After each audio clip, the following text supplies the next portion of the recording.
Thank you for joining us for another episode of Give Us Back Our Country. We want to give a voice to you, the people, between elections. We want to empower you to keep our politicians truly accountable. Today we're dealing with a number of issues and we're joined by two very special guests. We're joined by the glamorous and thoroughly capable Pauline Hanson, as well as Peter Manuel, who's doing fantastic things in the farming space and really standing up for farmers' rights.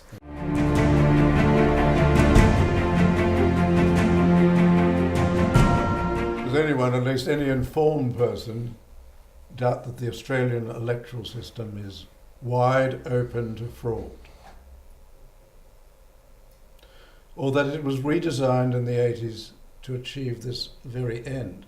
It now seems that a spate of allegedly false voter enrolments in the key seat of Indy in the last year's federal election contributed to the surprise defeat of the Liberal Party's Sophie Mirabella.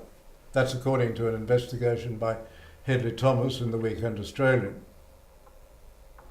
There was against her a 7% swing on first preferences, despite an average swing the other way in favour of the coalition in the state of Victoria of 5%. The independent, Cathy McGowan's 439 vote-winning margin came after a number of her supporters enrolled in Indy just before the election. This was despite the fact that they lived and worked in other seats, including those in metropolitan Melbourne, about 300 kilometres away. Between the end of May and the end of August last year, the number of voters enrolled in Indy rose strongly by 1,838 voters, well ahead of rises in the two adjoining rural seats. And this indicates that something was amiss in a very closely fought election. Pauline, do you have any views on this? Electoral fraud, I've been caught up in it myself with the political party, One Nation, and I've actually seen it myself happen. We've, going back, when the votes are being counted, you actually have to put them in piles of 100. There was a pile of 97 One Nation votes, and they put the top three as Labor, and they tried to make out that was the Labor pile of votes. And until we actually then say, hey, hang on a minute, they had to call them over and said, oh, I made a mistake. That's all they say is made a mistake. Another Liberal Party member on the executive, and I'm talking about a state branch member, said that what they did was put a piece of lead underneath their fingernail, so if a blank vote came through, that blank vote means no marking on it whatsoever. They'd actually mark it when no one was watching. Now that's from a Liberal Party member. What's the role of scrutineering in all of this? It's only if you can get scrutineers, and that's why the major political parties make sure they have enough scrutineers to go in. If you don't have the scrutineers, and this is where it's very hard if you are an independent or someone who's not backed by a major political party or can get people there, you don't have your scrutineers watching the vote count. So someone there saying, yes, that's a vote for that, and the political party say, no, I challenge that, that's put to a side. It might be your vote, but because it's marked a little bit outside the box, they'll discount that, so you don't get the vote. So you have to watch every vote to make sure you get it. Case in point, in the last election, when first time ever been challenged in the courts in New South Wales, in the last election, I challenged my Senate count, and because of an email that I received saying that I was cheated out of 2,000 votes. When it was another political party that told me after 5 days of counting at the Electoral House, where they're counting the votes, you better get your people down here straight away. As soon as we got down there and watching the votes, they'd already gone through and counted blank votes. And they were recounting again, and out of a pile of 50 blank votes, my scrutineer saw 15 of my votes that weren't counted the first time around in that pile of 50. That's nearly 1/3 in that pile. I only lost that election by less than 2,000 votes. I think it was around about 1,100 votes. I lost that seat. Now, there was 170,000 blank votes in that. I'm talking about one pile of 50 votes. I had 15 in that. I never got a recount. They threw the case out, but I wasn't up for the charges. I believe there is so much electoral fraud, and another thing I've been questioning is when people vote early, vote often, the major political parties get a group of people going round, and they go around from booth to booth to booth, walk in there, give a name on the roll, it's ticked off, they go and vote. Because you're not asked for any form of identification to prove who you are. Pauline, why aren't the polling stations linked electronically so that when David Flint's name is crossed off, it's crossed off right across the Commonwealth and in London too? I think it's the cost of setting that up. But of actually they've doing it. They do it in experimented America, on it. but then they spend millions on putting Well, billions on putting pink bats in people's rooms. Oh, of It course wouldn't I cost know. much money, surely. I mean, you'd Look, need a tablet or something to administer it In another at way, each polling do you know? station. Do I really trust the ones who are actually doing the programming? Well, we're not talking about an electronic vote. I think that's a completely and very dangerous thing to do, Yeah. where you would have a way of actually lodging your vote. But to have an electronic roll where you're scratched off and you can't then go down to several other polling stations, all you'd need is a tablet It is, and then it's- and a central database to That's- manage That that. makes a lot of sense. But you have to show identification. But apart from that, I thought that everyone who's going to vote, who's registered to vote, will receive a ticket. When you go in to vote, you have, and they do this in England, you actually have to hand over that ticket, but not only that, you must show identification. And They is have the a mark ticket- as well, is another is- way of doing is it. the or ticket your finger. barcoded? Because that Yes. was one proposal, to be barcoded. The ticket- You could quickly The ticket read. must marry up with the name of the identification that you show. And then once that your name's crossed off, they keep that ticket. The number of names crossed off in that roll must marry up with the number of tickets that person has got. So you can only vote the once. And I notice in countries where Australia is there, making sure that they vote correctly and it's democratic, they actually have to have a thumbprint so that that's in ink, Yes. and then they can't go and vote again. How does it go in nursing homes, especially with people that have got dementia? Let's just say that you've got people coming. Oh, we'll help you. We'll help They you do. vote. It happens You all know, the time. You know, we've got to be very careful with this and, And have a look what happened to Clive Palmer. That's why the major political parties, the Liberal and Labor, make sure they go to all the nursing homes and they actually help the residents with their voting because they actually do the tickets. Well, maybe we've got to set them up a bit. Get dressed up, get in a nurse and name like an old shaky, and get in there and set them No, up. it, Get it the You're is, referring it to is me? corrupt. Not at all, David. The other thing I think that is very important is that we should all vote on the same day. There's been an encouragement to vote before, all sorts of forms of declaration, Yes. absentee voting, which is much more easy to fraud. Yes.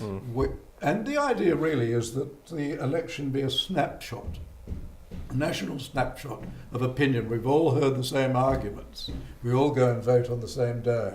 And we should only allow absentee voting, postal voting, in really genuine, exceptional circumstances where it's not possible for you to vote on Yeah, the so day. look, these things need to be That's good. debated. Certainly The do. major political parties have never done anything about this because it suited both sides of the politics to actually leave it the way it Do is, they status actually- quo. Do they actually recognise this as a problem? Because I know John Howard said that he didn't see there was a problem. Is that just self-interest from the major political parties, or do they really believe there's no problem? It is self-interest I because agree, I can guarantee One Nation would have won a lot more seats in Parliament, but I believe that we have a corrupt voting system and I believe it needs to be investigated, but they never have done anything about it. I've seen this happen and it's still happening. My daughter was telling me her and her husband received 2 voting tickets, same electorate, same household, and they compared the tickets and they were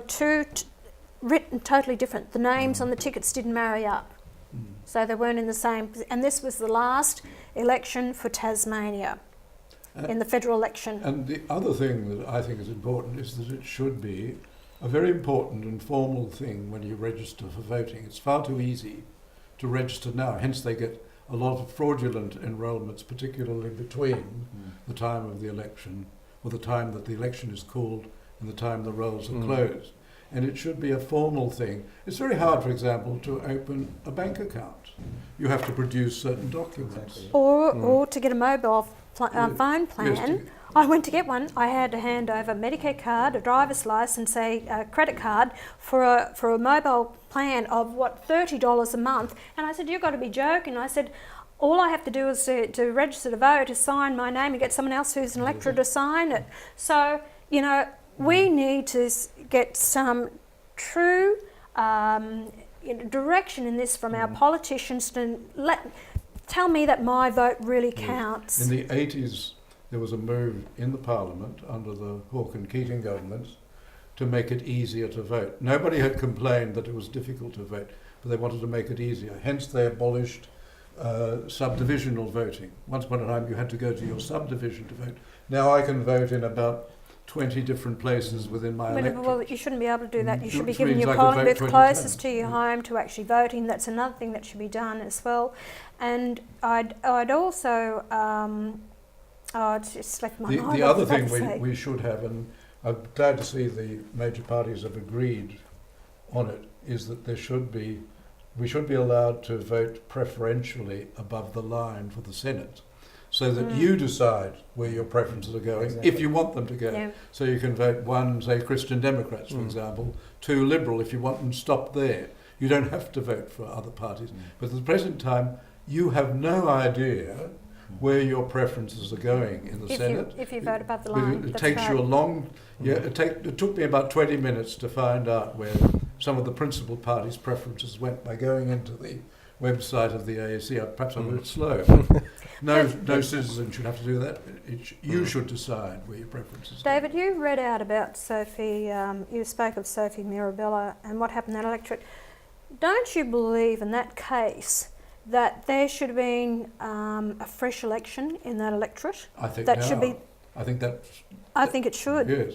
But I don't think there will, because I think there's only a certain period of time that you can call for an objection to. Ridiculously short before you can... About 42 days, Yes, I think, something something like like that that, you can call for an objection to it. So, it suits the major political parties, not going to do anything about it, but it's informing Australians. And please, to people out there, don't think that it's not happening. This is all pie in the sky stuff. It's not, it's real. So you need to discuss this. You need to go to members of parliament. You must say that, we want to make our vote count and make it legitimate. Show identification, who you are, that you're make it fair income. We basically need to be in control of our own destiny. It's as simple as that. Yes. We don't want other people, putting votes here, there and everything like that. It's just ridiculous. If I vote for David Flint or Pauline Hanson, that's who I want to vote for. Well, you never know. If we do get it sorted out, I might get elected to Parliament one day. Good. Right.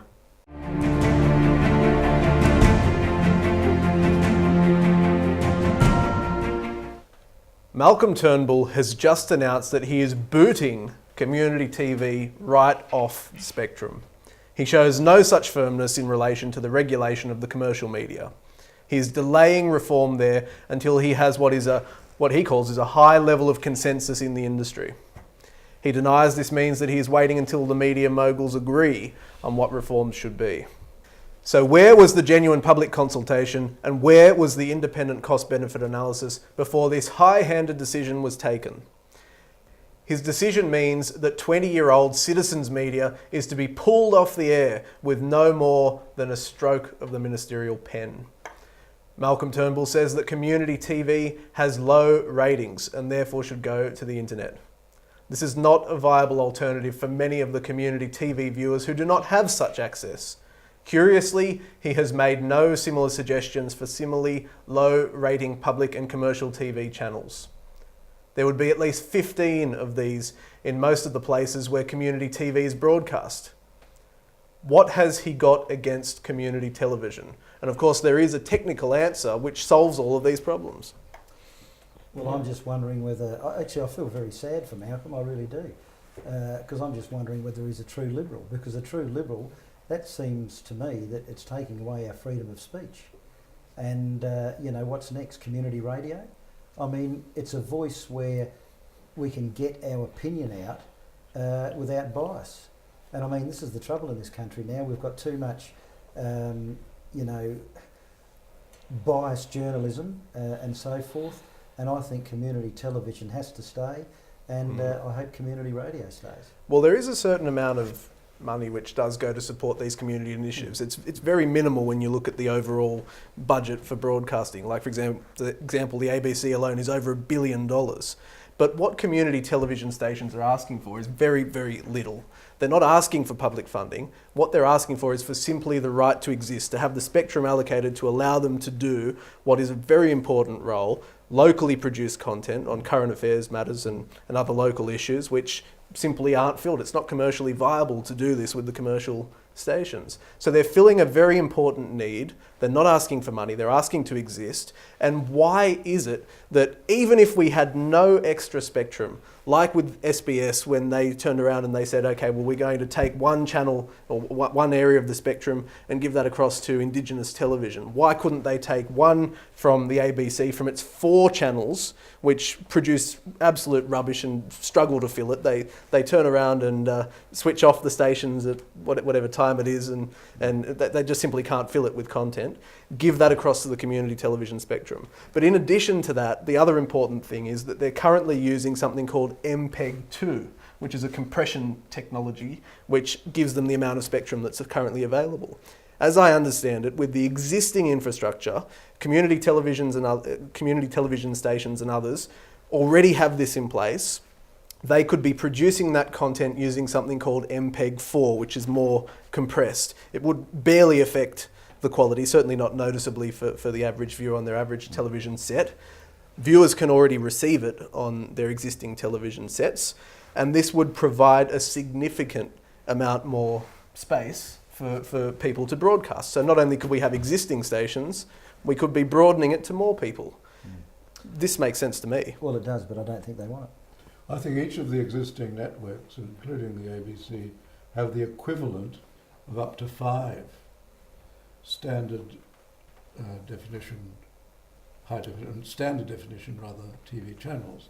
Now you'd think, I agree with you, with the ABC, they've got far more than they need. And as you say, they do turn them off or they repeat programs. They don't have enough content for it. Each commercial network also has that sort of bandwidth. The whole point of that was to give them bandwidth so that there would be sufficient bandwidth for high definition television. Nobody else in the world does this. I think it was really part of an arrangement to ensure that Rupert Murdoch didn't get a channel. Well, community television, I think, has an important place. The way that you broadcast that is the question.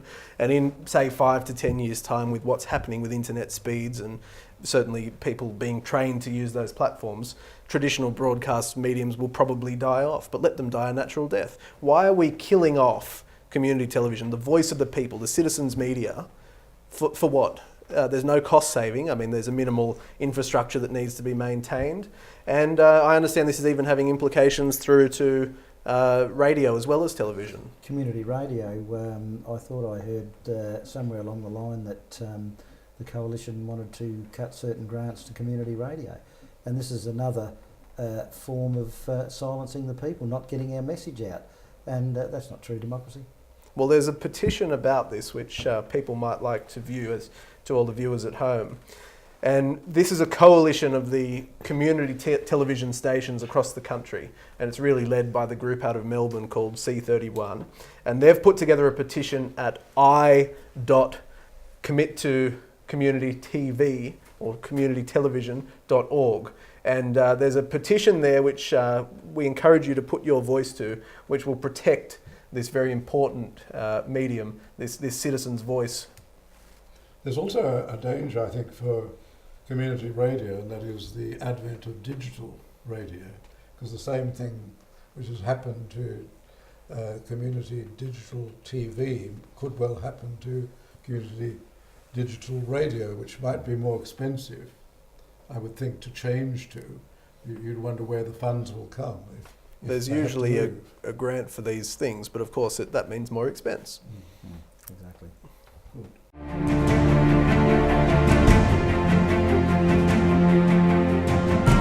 Enacted to replace state taxes nullified by an activist High Court, the GST in fact remains a federal tax.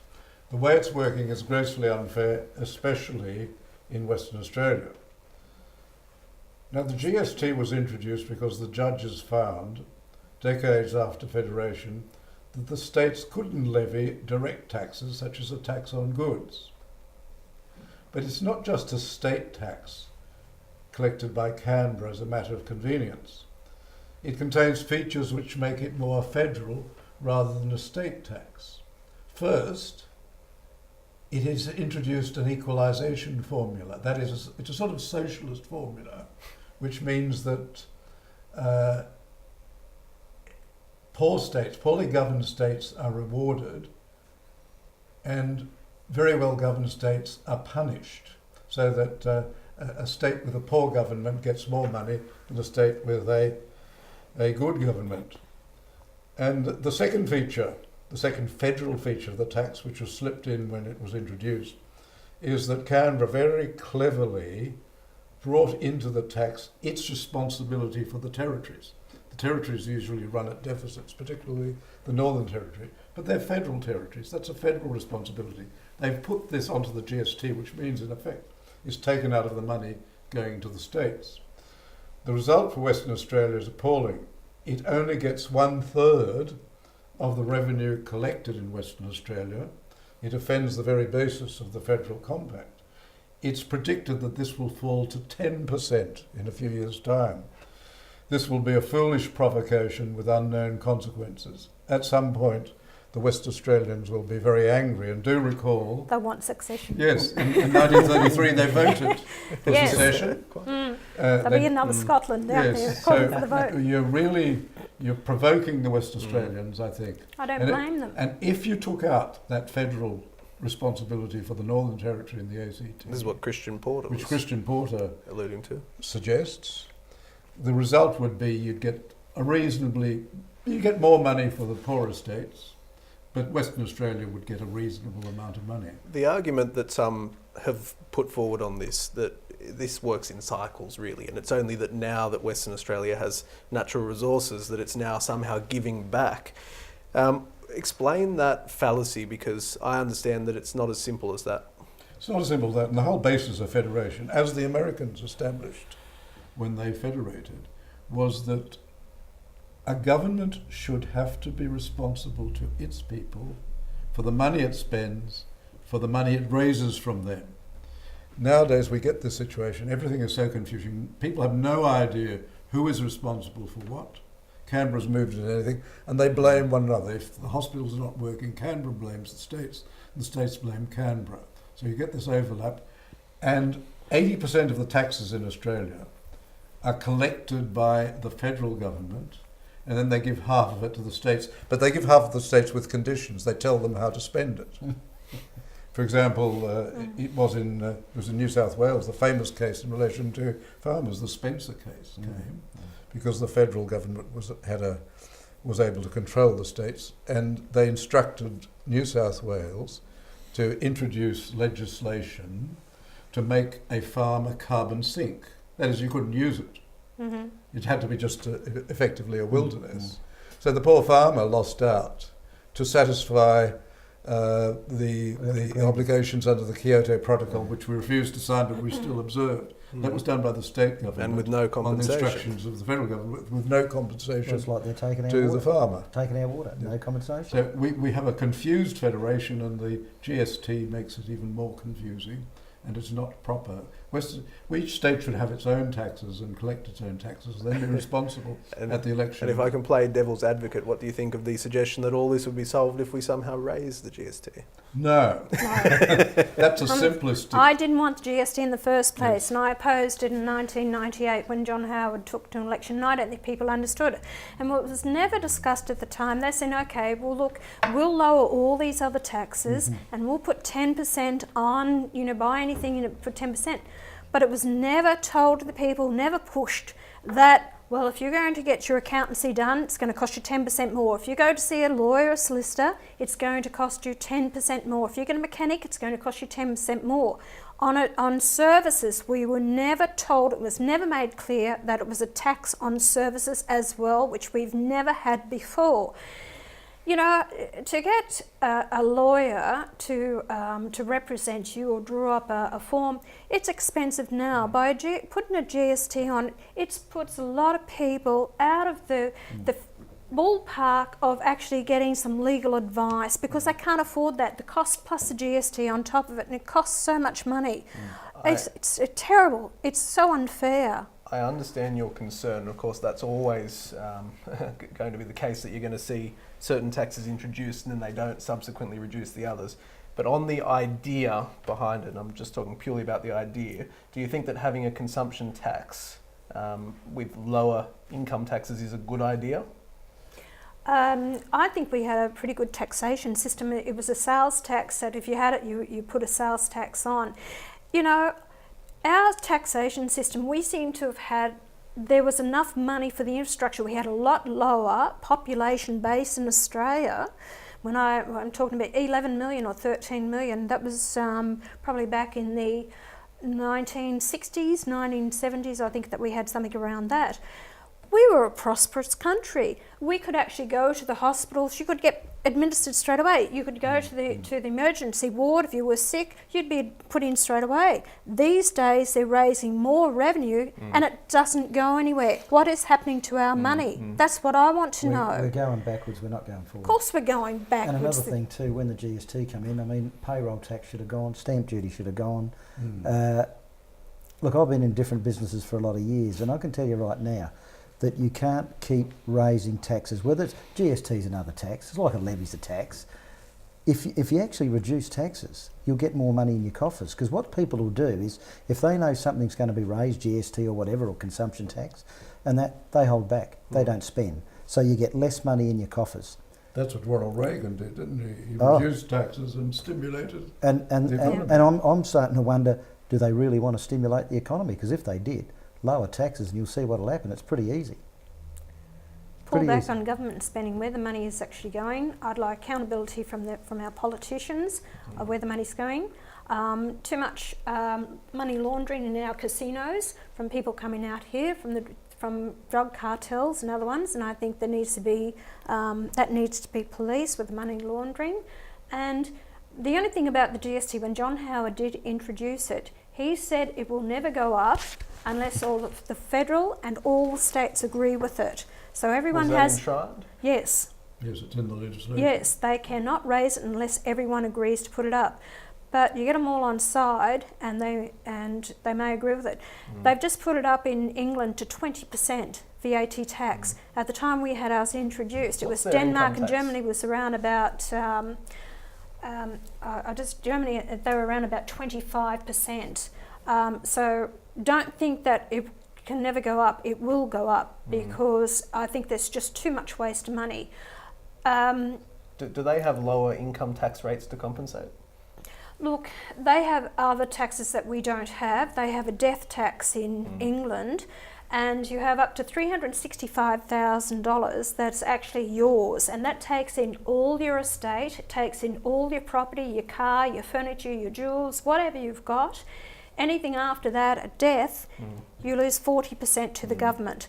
But I think I wouldn't be surprised if they actually will push for death duties in Australia, because the government is wasting too much of our money. Just to wrap that up, because I haven't given this any thought prior to this right now, but if the states had the ability to raise their own taxes, would that solve the problem where exactly what you're talking about there with death duties, and it was Queensland, of course, it was the first to abolish death duties. Would it create that sense of competitive federalism where people could choose what state they want to live in because of the taxation situation? They did, and that's why when Queensland got rid of death duties, a lot of people were moving from Victoria and New South Wales to live in Queensland. That's why the rest of them actually got rid of the death duties. And I think any government that brings it in will actually lose the election, but the next government won't.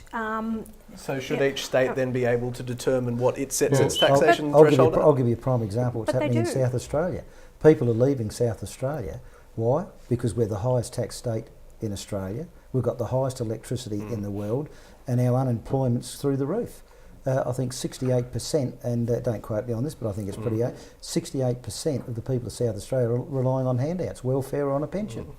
That's not sustainable. But the GST at the moment, and I understand it's a constitutional reason, collects that GST and then redistributes it. It does, but states have their own taxes, like payroll tax and like the housing tax, and you know, so they do have their own taxes as well to run the states. But like I said, Go back to the revenue, and the federal government will pull in around about $360 billion a year. That's just $360 billion, $380 billion a year. That's a lot of money, plus the states actually have their own money to run this country. I think if we're running short of money, look at the money that we give to foreign aid, and I think pull back on that. We don't need to give to other countries when we're in need of here in Australia to get our hospital systems up and running. Most of it doesn't go to what it's intended for anyway. No, it doesn't. Corrupt governments that actually Foreign aid, take it. Foreign aid is paid by poor people in rich countries to rich people in poor countries. Yes, yes. And that's true, yes, and it is true. There's so much corruption in the countries that we give it to, and it's a known fact. Papua New Guinea is one example, and it's written up about the corruption that happens there. Indonesia is another corruption, and I will say it. Fair enough too. Well, thank you to our two special guests for joining us for a series of these Give Us Back Our Country episodes over the last few weeks. We want you at home, you the people, to have your say on the issues we've been discussing. You can do that using the hashtag on Twitter, which is hashtag GUBOC or GUBOC. We also encourage you to follow our updates on Twitter using the information that you can see below. Pauline is on Twitter, as well as David and myself. The Twitter handles are at Prof David Flint and at Jai Martinkovits. Until next time, this is Give Us Back Our Country. I'm Jai Martinkovits.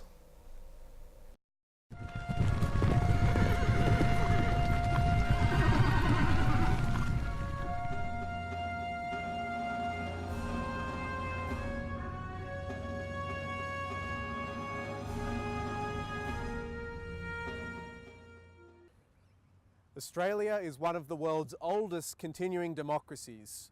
Yet our institutions of representative democracy have been compromised. They've been compromised by the power brokers, the faceless men in the major political parties. Many of our politicians today seem to be lacking the basic common sense, good judgment and decency of the average Australian. The agenda they're applying with the inner city elites would just not pass the pub test. Yeah, obviously everyone's got their vote and they have their little bit of a say, but in the end of the day, the politicians do what they want, not really what we want. I'm basically held accountable in my position. However, the politicians are not held accountable between elections. So they might come out and say one thing at the start of their campaign, and then as they become elected, they do the completely opposite. Yeah, they're not thinking in the people, they think of themselves in the pocket.